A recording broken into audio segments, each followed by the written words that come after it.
Kaifa halukum? Alhamdulillahirabbil alamin. Kita bertemu lagi di kelas LTLA. 1 jam kemudian ke depan nanti kita belajar materi-materi yang telah kita sepakati kemarin, baik itu tentang menganalisa kalimat isim, fi'il, huruf, dan juga tentang hafalan-hafalan kosakata atau mufradat. Untuk 20 menit ke depan kita silakan ya, iftahu kutubakum, disiapkan pulpen dan bukunya masing-masing.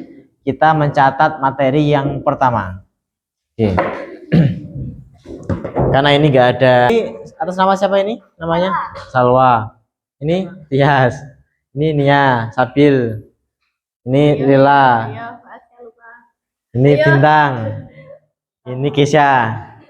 Ini Nisa. Tadi kamu siapa namanya? Salwa. Salwa. Siapa kamu? Wildan. Ini Adil. Ini Adib. Billy. Zia, Ulhaq, dan Gopur. Salwa. Salwa kan? Salwa. Terus tadi siapa? Aura sama Nida. Aura, Nida, Salwa. Semoga ingat ya Allah. Karena bahasa Arab itu susah. Susah. Kok iso enggak? Bahasa Arab itu mudah sekali. Mudah banget. Mudah sekali. Seru. Ya karena gini, bahasa Arab itu kan kenapa kok mudah? Karena ya mudah. Aku tak merangkai kata-kata sih aku. Mudah karena kenapa ya? Gini, salah satu hal yang mendorong saya kemudian mencintai bahasa Arab adalah satu, karena kita ini tentunya agamanya Islam kan gitu. Masalah agama itu basic sekali. Nah kemudian kenapa kok ini sangat penting sekali? Karena hampir aktivitas kita sehari-hari itu tidak terlepas dari bahasa Arab. Betul nggak? Buktinya apa? Sholat. Iya nggak? Kan bahasa Arab. Sholat itu bahasa Arab full dari mulai takbir sampai tahiyat. Kegagalan kita ini, kenapa kok kemudian kita belum maksimal dalam sholat? Karena kita belum paham apa yang kita baca setiap kita sholat. Coba saya tanya, apa arti dari subhana rabbiyal azim wa bihamdi? Ada yang tahu? Aku memuji kepada Allah yang mentok kan? Lupa. Apalagi Fatihah hafal artinya? Jajal Fatihah ya. Bismillahirrahmanirrahim.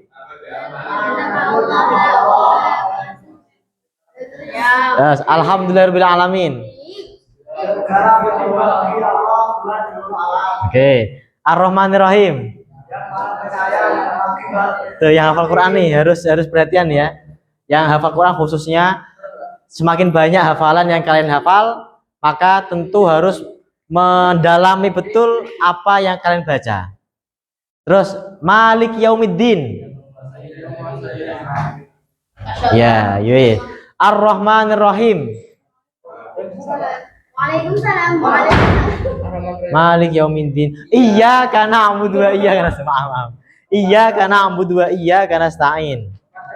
Sana. Oke, bagus. Ini cuma satu doang. Di antara sekian banyak orang nih. Padahal rutinitas kita sudah berapa tahun kalian sholat? Berapa tahun? Kapan kalian balik? 3 tahun yang lalu? 4 tahun yang lalu? Enggak, makanya itu. Karena gini loh. Tadi ya, hal yang terkecil saja. Kita ini rutinitas sehari-hari tapi tanpa meresapi apa yang kita lakukan. Kalau kita melakukan tanpa sepenuh hati, maka itu akan mudah untuk pudar. Dampaknya apa? Ya kita akan sangat mudah sekali untuk meninggalkan sholat atau tidak merasa nyaman terhadap apa yang kita lakukan, kayak kepaksa gitu loh. Karena kita nggak tahu esensinya.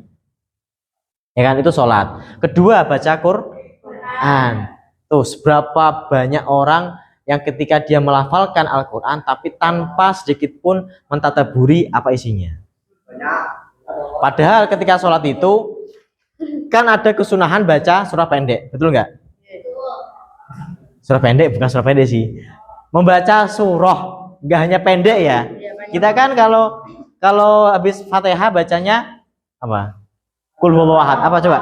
Ayat favorit atau Kulhu inna. Oke, kulhu. Ya. Coba. Coba kulhu ya, kulhu apa Al-Ikhlas, An-Nas, Al-Falaq. Siapa yang tahu artinya tiga-tiganya?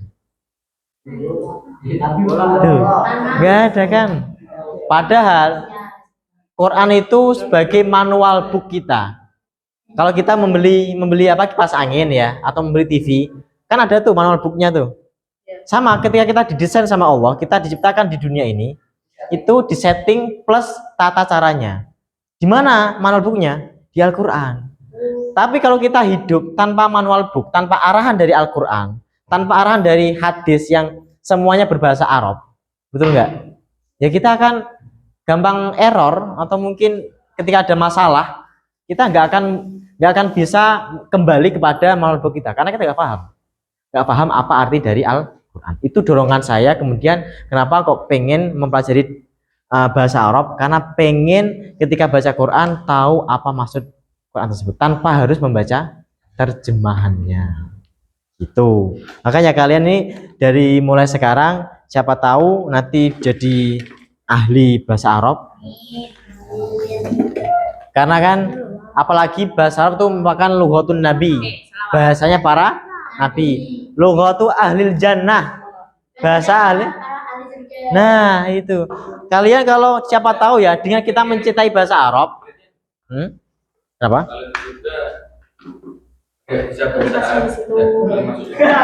Makanya itu. Nah, kalau kita sudah punya celengan, ya kan? Siapa tahu dengan kita mencintai bahasa Arab itu jadi wasilah untuk mengantarkan kita kepada surga gitu loh. Duh. Oh, iya.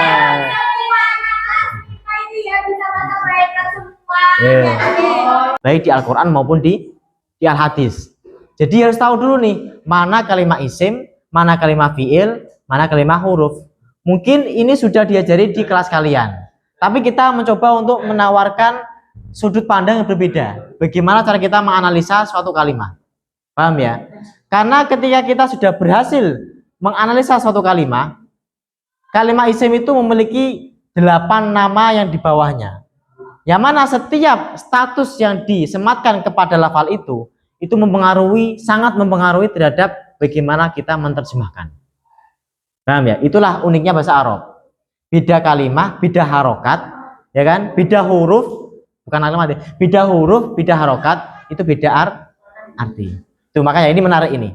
Kita bahas materi tanda-tanda isim.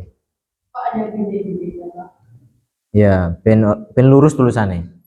Tanda-tanda isim. Sama-sama isim, tapi yang Alkitabu isim ma'rifat, kalau yang kitabun isim nakiro. Bagaimana cara kita mengartikan? Alkitabu itu gimana artinya? Sebuah buku yang mana ditentukan. Misalkan nih, Alkitabu, sebuah buku. Tapi kalau saya bilang kitabun, itu buku saja. Yang mana tidak spesifik apakah buku bahasa Inggris, buku bahasa Arab, atau yang lain. Tapi kalau saya menyebutkan Alkitabu, maka sudah tersebutkan apa yang saya maksud. Tolong dong ambilkan Alkitabu. Jadi tahu tuh yang dimaksud tuh yang apa. Tapi kalau saya ngomong ambilkan buku, maka buku apa saja kalian boleh menyerahkan ke saya. Itu bedanya.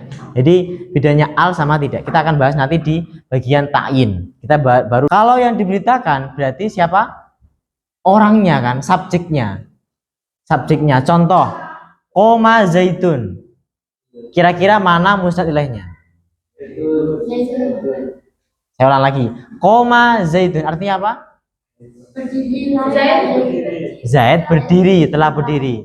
Berarti musnad ilaihnya mana? Zaid. Karena berita ada seseorang yang berdiri itu berupa Zaid. Jadi yang diberitakan adalah Zaid. Rufin. Al-istidzan lazim bil lughatil arabiyyah. Tamam? Al-istidzan, ma ma'na istidzan? Izin. Wajib alaikum an tatakallamu bil lughatil arabiyyah. Tamam? Ya Ustaz, ismahuli. Uridu an adhaba ilal hammam. Atau astadzin ya Ustaz, uridu an adhaba ilal hammam. Lau samah Ustaz. Ini jadikan kau Pak, mafis Pak. Beda Pak. Ya. Khasatan fi hadzal fasl fi kulli yaumil isnain nahnu natakallam ma'a asdiqa ma'a ustadihim bil lughatil arabiyyah. Tamam? Terutama ketika memanggil ustadznya pakai lafal ustad. Rufin. Aina. Ya, pakai. Ya, ya mungkin depan ya. Nanti latihan. Mana ada isim tapi tidak bisa menerima tanwin. Tanwin. Ya, ada isim tapi tidak bisa menerima tanwin. Contoh Ahmad. Ada yang nama Ahmad di sini? Al sama tanwin tidak bisa bersatu selamanya. Baik dibaca jar maupun dimasuki huruf jar. Karena setiap kalimat yang dimasuki huruf jar pasti dibaca jar. Paham maksud saya? Contoh ilal masjidi, mana yang dinamakan huruf jar? Ila. Ini apa itu?